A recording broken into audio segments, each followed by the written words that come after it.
pero melanoma, cáncer de riñones, por ejemplo, y los tumores gliales. De todas las células de la glía son los astrocitomas lo más frecuentes. Los astrocitomas se pueden presentar en cualquier edad. Pueden ser niños, o pueden ser adultos, o pueden ser ancianos. Los no gliales, generalmente de los no gliales el más frecuente es el meningioma. Y los meningiomas por lo general se dan en pacientes adultos mayores.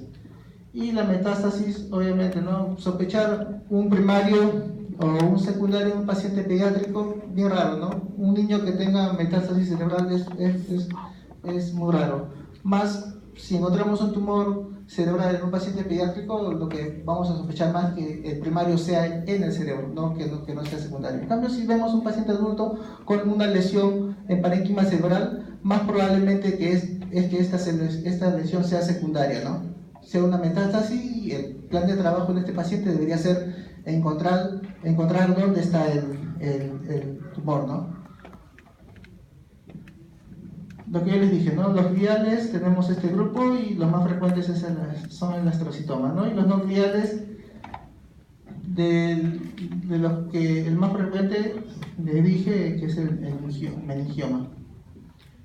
Por edad, ¿no?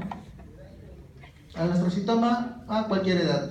En cambio, el meningioma y la metástasis, como les dije, ¿no? En adultos mayores. Y los primarios en pacientes pediátricos son los no gliales, ¿no?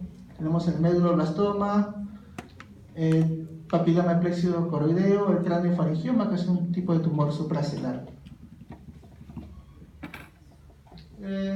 Los astrocitomas tenemos diferentes grados, ¿no? El grado 1, según la clasificación de la OMS, y el grado más maligno, ¿no? Que es el grado 4, o también llamado glioblastoma multiforme.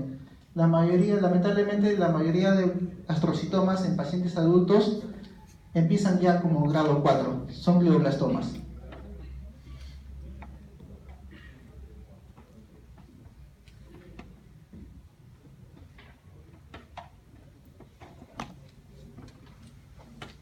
Los astrocitomas de bajo grado, entre la cuarta y quinta década, se pueden presentar también en la infancia, pero son infrecuentes.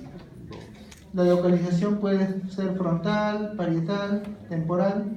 Por tomografía es una lesión hipodensa, pero como es una lesión de bajo grado, generalmente no hay edema. Entonces ya tenemos una característica: para que un tumor sea maligno de alto grado es que tenga edema. Y en el estudio contrastado no va a tener mucha captación de contraste. Entonces, no hay edema, o si hay edema es bastante leve, y el estudio contrastado va a tener relativamente una muy baja o casi nula captación tras el contraste.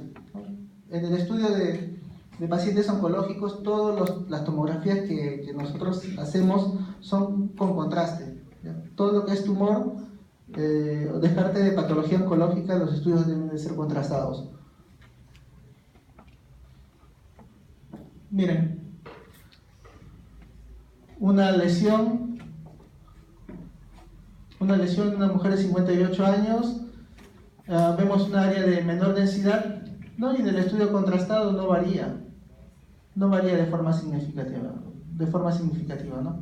Entonces probablemente se trate de un astrocitoma de bajo grado. Aquí también, otra lesión, una imagen de baja densidad. Aquí, otra imagen de baja densidad a nivel córtico subcortical frontal izquierdo, que en el estudio contrastado ven, estas son estructuras vasculares que tienen contraste a su interior, y no hay modificación significativa tras el contraste, ¿no? Entonces es un astrocitoma, probablemente es un astrocitoma o cualquier otro tumor, pero de bajo grado. Miren, una área de alta señal en T2, bien delimitada, no hay borramiento de los surcos están bien, no están siendo colapsados, no hay efecto de masa en la línea media central, bajo grado. Pero fíjense, un glioma Grado 4, un glioblastoma multiforme. ¿Ven? Los contornos irregulares, hay captación periférica y por acá no se están viendo los surcos, ¿no? Entonces no se olviden, pueden ser hipodensos, no captan contraste, a una excepción, ¿no? De los astrocitomas pilocíticos, que pueden tener captación pero de forma irregular, pero son poco frecuentes. Y en T2, en resonancia magnética, tienen baja señal y alta señal en secuencias. En T1 tiene baja señal y en T2 tiene alta señal, ¿no?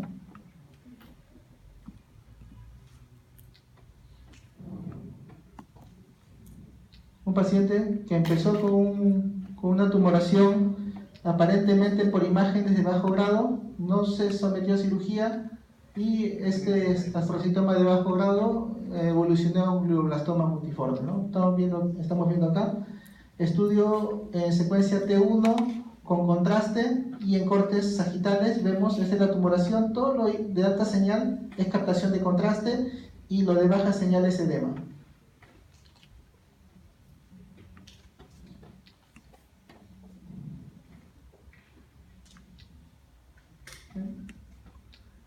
T1 baja señal, T2 alta señal, esto es edema, y en el estudio con gadolinio con contraste no hay captación, ¿no? Entonces las características, le vuelvo a repetir, características de bajo grado por imágenes de un tumor cerebral es que no generen mucho edema, que no tengan mucha captación de contraste y que no generen efecto mecánico, ¿no? Borramiento de surcos, el desplazamiento de línea media, sobre todo.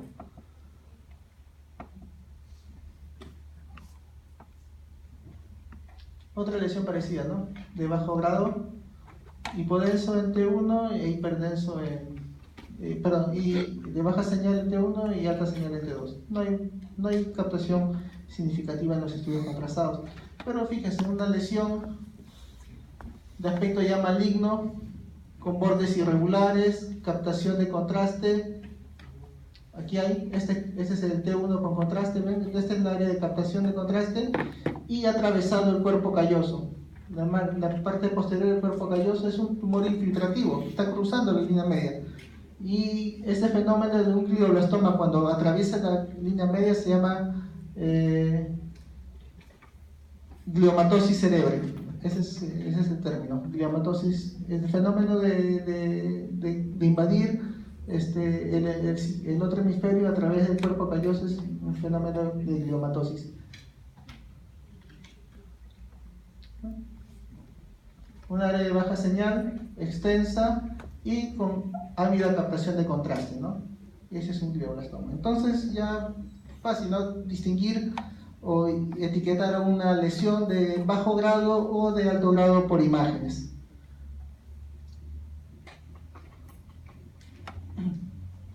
La mayoría de astrocitomas, en este caso el glioblastoma, son supratentoriales, y si encontramos un astrocitoma en pacientes pediátricos, generalmente son los que afectan la fosa posterior. Y lo que le dije, ¿no?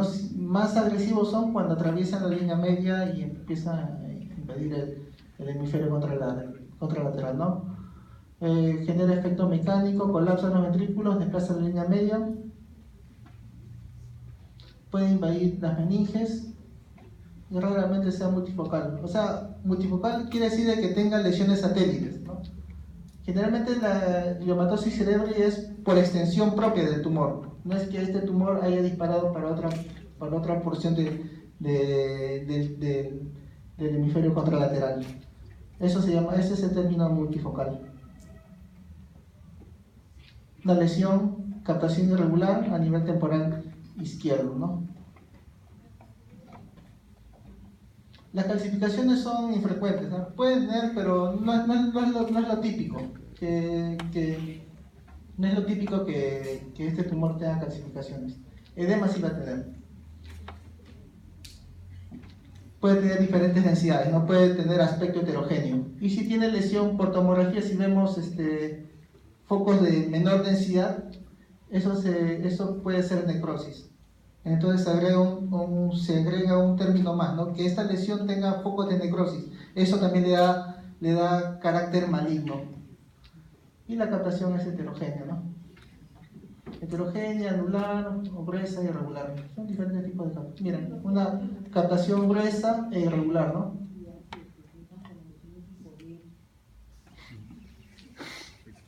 Un glioblastoma transcalloso, están viéndolo acá. Está atravesando el otro hemisferio. Esta es la masa, captación, y también puede tener focos de degeneración quística.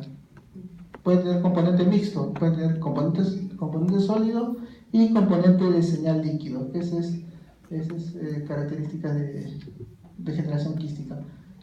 Miren, extensa tumoración.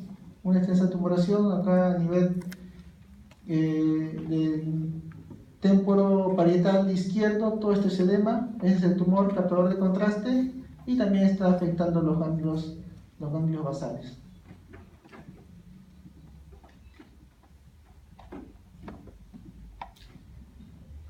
La espectroscopía es una aplicación que se puede obtener por resonancia magnética para conocer qué tipo de metabolitos tiene ese tumor. Y según la cantidad de metabolitos o los picos de metabolitos, se puede saber si este tumor tiene alta celularidad o baja celularidad. Si es un tumor agresivo, la celularidad va a ser alta. Entonces van a haber más células, va a haber mayor cantidad de membranas celulares, y en la membrana celular ¿qué hay? Hay colina, ¿no? Entonces los tumores generalmente tienen picos altos de colina. En cambio, como estamos viendo, fíjense esta imagen. Si yo les digo que hay una lesión en parénquima, les muestro una tomografía. Hay una tomografía, hay una lesión en lóbulo, por ejemplo, el lóbulo parietal, es hipodensa, tiene captación periférica. Eso más o menos también puede corresponder con un absceso. Un absceso cerebral tiene esa misma imagen. Es hipodenso y tiene captación periférica. Pero la diferenciación nos la va a dar la clínica, ¿no? En un absceso, ¿qué pasaría con el paciente? De repente, para que tenga un absceso cerebral, el paciente debe ser inmunocomprometido o que está haciendo fiebre. Si tienen esos datos, ya no van a pensar ustedes en un tumor cerebral. Su primer diagnóstico va a ser un absceso cerebral. Pero si es un paciente con una historia de cefalea crónica y que ha debutado, por ejemplo, con convulsiones y le hacen una tomografía con contraste y le encuentran una lesión hipodensa con captación periférica irregular, entonces en ese paciente van a pensar en un tumor cerebral. Por eso le estamos mencionando acá, por eso les menciono también el N-acetilazpartato, ¿no? Si tenemos picos elevados de N-acetilazpartato, esto nos va a dar que esta lesión más se puede corresponder con una infección, ¿no? Si ustedes no saben nada, no conocen nada del paciente. Estas son imágenes de tractografía, que es otra aplicación también por resonancia magnética, que nos puede ayudar si estas lesiones tienen carácter infiltrativo, ¿no? Si infiltran los diferentes axones que cruzan de un lado del cerebro a otro, o que conectan diferentes lóbulos. Entonces el diagnóstico diferencial va a ser con absceso, que es el principal diagnóstico. Puede ser toxoplasmosis, de repente puede ser un linfoma también, el diagnóstico diferencial en este paciente.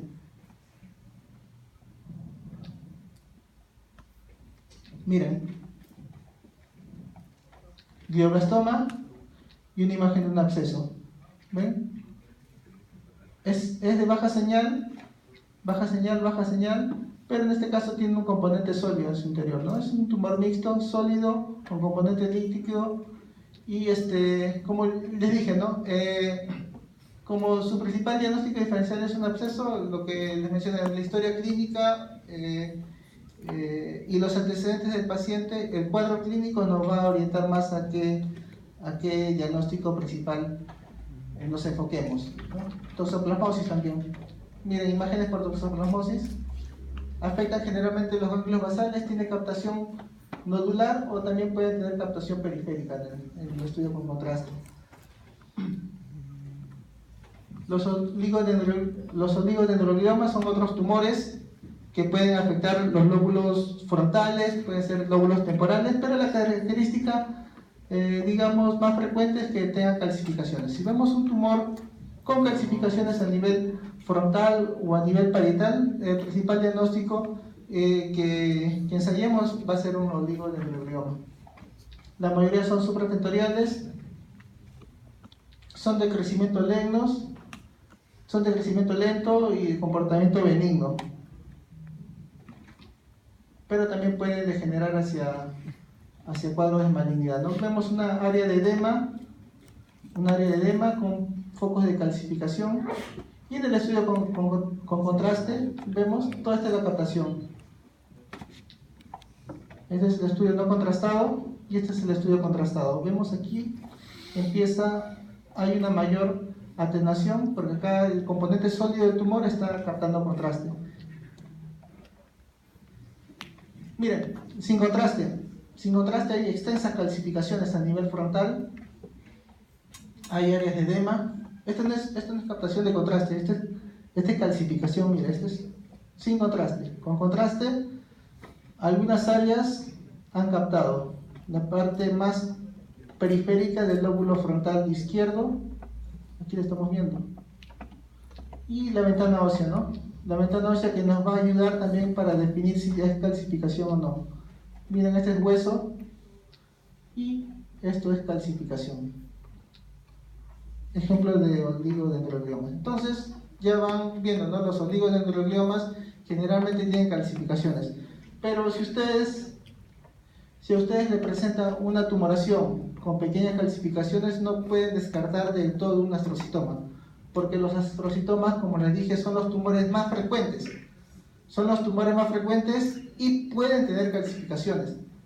Entonces, su principal enfoque diferencial, si ven una tumoración, una lesión hipodensa con calcificaciones, puede ser un oligodendroglioma, y si como segunda opción, un astrocitoma que sea típico, que esté presentándose con calcificaciones. Miren, oligodendroliomas aquí a nivel en el hemisferio derecho y a nivel intraventricular, que es otra presentación atípica de los oligodendroliomas. Como son células de la glía, estas células en el periodo embrionario pasan un periodo de maduración neuronal, ¿no? ¿Recuerdan la migración neuronal? Para que las neuronas ocupen las porciones más periféricas es porque han migrado desde la parte central, desde la línea media. Entonces, en algunos pacientes pueden presentarse el caso de que hayan células que se diferencien en los oligodendrocitos que hayan quedado o que se hayan mantenido en la línea media, y con el pasar del tiempo pueden malignizarse y generar un tumor, ¿no? Pero es poco frecuente encontrar oligodendroliomas intraventriculares, ¿no? Y si encontramos un oligodendrolioma intraventricular es porque estas células no han migrado de una manera satisfactoria, ¿no? Se han quedado en la línea media.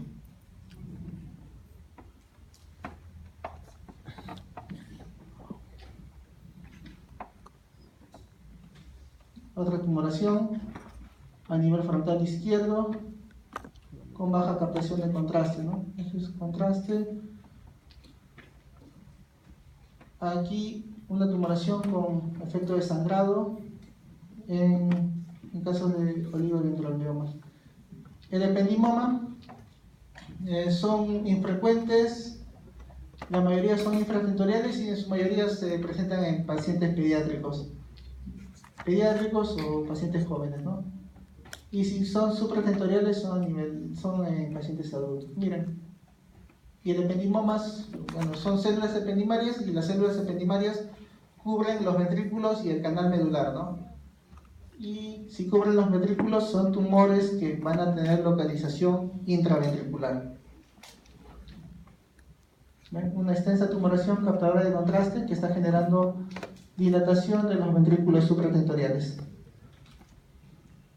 Miren, a este nivel debería estar el cuarto ventrículo, ¿no? El cuarto ventrículo está ocupado en su totalidad por una masa captadora de contraste, genera edema y tiene extensión hacia la médula espinal, ¿no? ¿Ven? Lo que señala la flecha. Un ependimoma de comportamiento agresivo con extensión hacia médula espinal. ¿Ven? Otra imagen. Una tumoración que está ocupando el ventrículo lateral del lado derecho. Captación irregular, un componente sólido amplio. Una tumoración a nivel del tercer ventrículo y genera cuadros de hidrocefalia, ¿no? ¿Ven? Este es hidrocefalia y como aumenta la presión en el sistema ventricular, lo que están viendo acá periféricamente en las secuencias de Flair es el edema transepentimario. Es líquido que está fluyendo a través del ependimo. Otros tumores intraventriculares que corresponden con el diferencial. ¿Qué otra estructura más hay dentro de los ventrículos? Los plexos coroideos, ¿no? En los plexos coroideos son altamente vascularizados, ¿no? Y se encargan de ¿qué? De generar o de producir el líquido cefalorraquídeo. Y los plexos coroideos también pueden ser susceptibles de asentarse en un tumor primario. Eso se llama carcinoma de plexos coroideos. Ven una extensa tumoración en el ventrículo lateral izquierdo, casi en el astro occipital. Expande el ventrículo y genera edema. Bien captador de contraste, ¿no? Como es un tumor altamente vascularizado, solamente basta ver la fase sin contraste y vemos que ya de por sí es hiperdenso. Comparemos el cerebro con la tumoración. Y este es el estudio contrastado, captan ávidamente.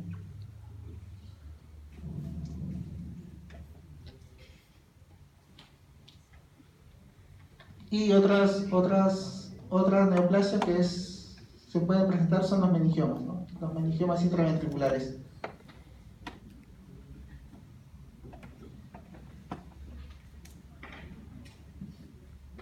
Los meningiomas pueden tener estas localizaciones. Puede estar localizados a nivel parasagital, hacia la convexidad o hacia la base del cráneo. Es raro, se puede presentar a nivel intraventricular como el diferencial que le mostré acá, pero son excepcionales. Miren, otras localizaciones de los meningiomas, acompañando al nervio óptico, acompañando al nervio olfatorio, a nivel supracelular, a nivel del ángulo pontocerebeloso, ¿no? Y también acompaña al tentorio. Entonces, los meningiomas van a localizarse donde exista la dura madre, donde esté esa capa, ahí se puede asentar un meningioma. Otra vez las localizaciones. Ven, acá. Miren, esta es la tumoración, tiene dos focos de meningioma, a nivel parasagital y hacia la convexidad del lado derecho. Este es el tumor, este es un T1 con contraste, y la característica más importante del meningioma es que como son tumores hipervasculares, inyectamos contraste y todo el tumor se pinta. Ven esta alta señal, este contraste. Y otra característica más es que da el signo de la cola dural. La cola dural es esta línea que se produce o que se continúa donde acaba el margen superior o inferior del tumor. ¿Ven? Esta línea de alta señal, este es contraste, este es el signo de la cola dural. Y un 10% de los casos, si encontramos meningiomas múltiples, pueden estar relacionados a la facomatosis, ¿no? En este caso a la neurofibromatosis tipo 2.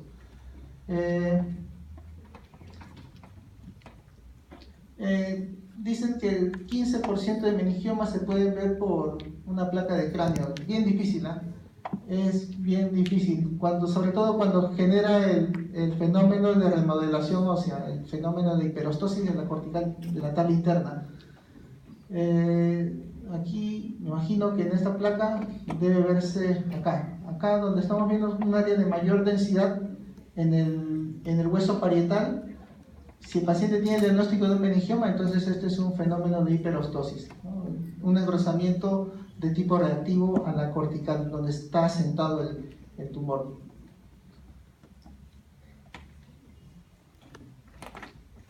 Como le dije, no son homogéneos, tienen su base pegado a lo largo del borde de la dura, ¿no?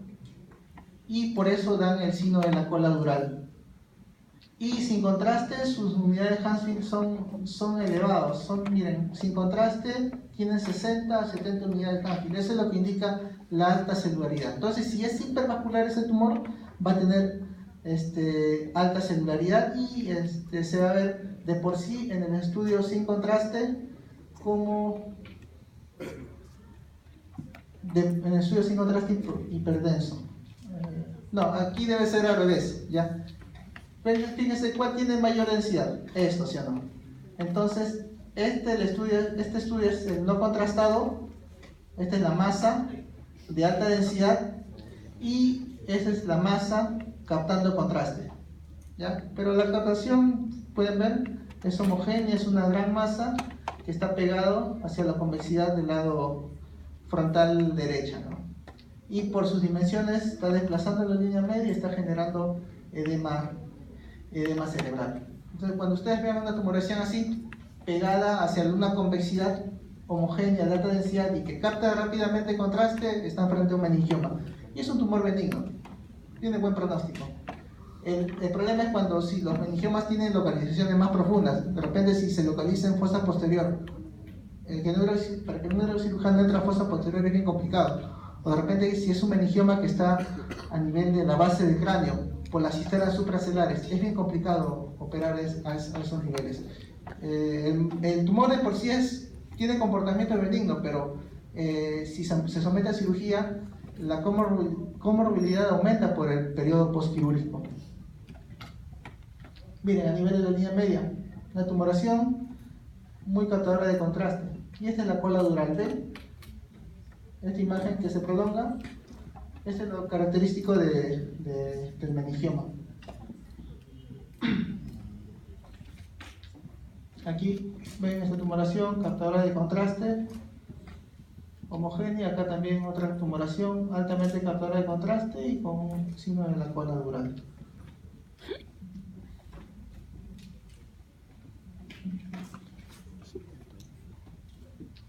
Y es esto, ¿no? Un engrosamiento de la dura adyacente al tumor, ¿no? Y los cambios óseo-reactivos, ¿no? El fenómeno de hiperostosis, lo que les expliqué hace un momento en la placa de cráneo. Miren, un tumor, un gran tumor a nivel supracelular, ¿no? Es un tumor que está está ocupando casi todo el seno cavernoso, ¿no? ¿Ven? Esta es la tumoración, esta es la carótida. Ese es el sifón carotídeo, ¿no? Donde la carótida a nivel supracranial hace la curvatura antes de dividirse en cerebral media anterior, ¿no? ¿Ven? Una extensa tumoración. Es bien complicado entrar a esta cirugía. Fíjense, a nivel del ángulo pontocerebeloso hay otra tumoración, captadora de contraste, ¿no? Entonces, el meningioma no es un tumor intracerebral, ¿no? Mejor dicho, no es un tumor que nazca del parénquima cerebral, sino nace de la cobertura, por eso se llama tumoración extraaxial. Y de los tumores extraaxiales más frecuentes, este es el más frecuente.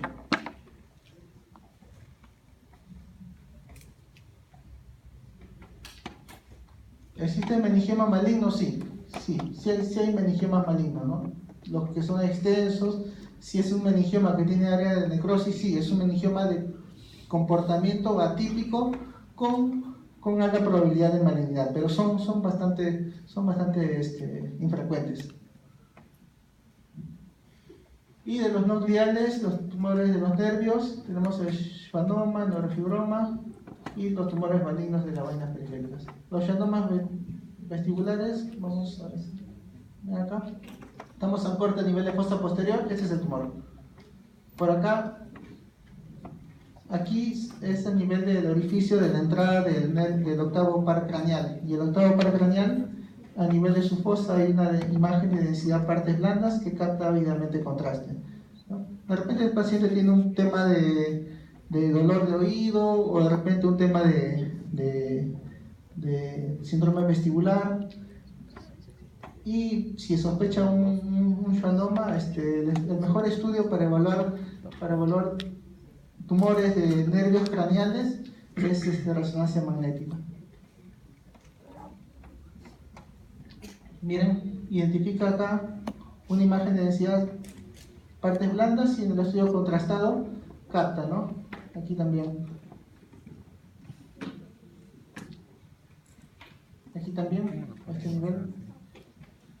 Y los schwannomas ocupan el canal del octavo par craneal y si tienen grandes dimensiones pueden generar efecto compresivo sobre la cisterna del ángulo pontocerebeloso. Aquí está. Miren, un gran schwannoma. Tiene porción intracanalicular y tiene porción extracanalicular. Esta es la cisterna del ángulo pontocerebeloso y acá hay una extensa masa, ¿no? No es una masa del cerebro, del cerebelo, sino es una masa extracerebelosa, ¿no? Captadora de contraste. Y por su localización, el principal diagnóstico es un schwannoma, ¿no? Otro diagnóstico, ¿cuál sería? Si ven la masa y está pegado hacia la dura, está pegado hacia esta convexidad y capta ávidamente contraste, la otra posibilidad es que sea un meningioma, ¿no? Lo vimos hace un momento. Miren cómo entra el tumor. Este canal está ensanchado por la misma tumoración y también tiene un componente extraforaminal, ¿no?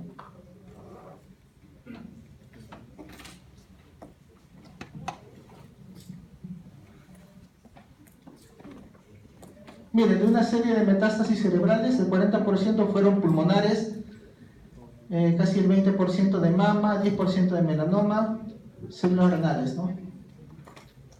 Y lo que le dije, ¿no? Hace un momento, metástasis cerebrales, la más frecuente es pulmón, mama, melanoma. Los melanomas sí son bastante agresivos, cáncer de células renales también. Miren, dos metástasis sin contraste y con contraste. Vemos acá captación periférica irregular de contraste y bastante edema, ¿no? Si es un paciente adulto, como les dije al inicio de la clase, si vemos lesiones en parénquima cerebral en un paciente adulto, lo más probable es que esta lesión sea secundaria o un primario de repente no conocido, ¿no? Que sea una metástasis. Miren, metástasis por melanoma. Y como son lesiones hipervasculares, van a captar ávidamente contraste. Si les digo que es un paciente inmunocomprometido, o de repente es un paciente con tuberculosis, el diferencial podría ser tuberculomas. Si es un paciente infección por VIH en estadio SIDA, pueden ser tuberculomas. Los tuberculomas también tienen este comportamiento. Pero si el paciente tiene un antecedente ya conocido como un melanoma, su principal diagnóstico va a ser metástasis. Bueno, este es el